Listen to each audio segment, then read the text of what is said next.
2 ते 2.5 वर्षांपासून प्रलंबित असणाऱ्या महानगरपालिकेच्या निवडणुका आहेत त्या कोर्टाने म्हणजे न्यायालयाने सांगितलंय की पुढच्या 4 महिन्यांमध्ये घेण्यात याव्यात. काय सांगाल त्या संदर्भात?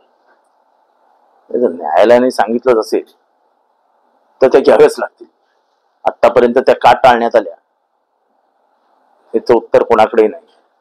पण त्याच्यामुळे लोकशाहीचा पाया कमकुवत होतो हे आपल्या लक्षातच येत नाही. कारण का आपल्याकडे पार्लमेंटरी सिस्टम ऑफ डेमोक्रेसी आहे, त्रिस्तरीय रचना आपल्या लोकशाहीत आहे.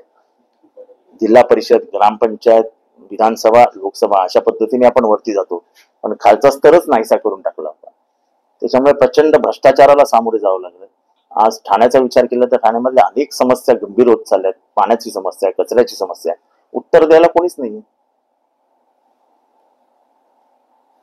जाणून बुजून या निवडणुका हो 100% जाणून बुजूनच त्या लांबवल्या होत्या. कारण का निर्णय प्रक्रियेमध्ये मध्यस्थी कोणीच नाही. कमिशनर आणि म्हणजे मुख्याधिकारी आणि कमिशनर आणि थेट मंत्रालय. नगरसेवकांच्या माध्यमातून स्थानिक स्वराज्य संस्थेच्या माध्यमातून सर्वसामान्य कार्यकर्त्यांना न्याय मिळेल असं तुम्हाला वाटतं? हो, ती मिळतोच, तो मिळतोच. लोकांची कामही पटकन होतात. नगरसेवक दैनंदिन कामांमध्ये लक्ष घालतो.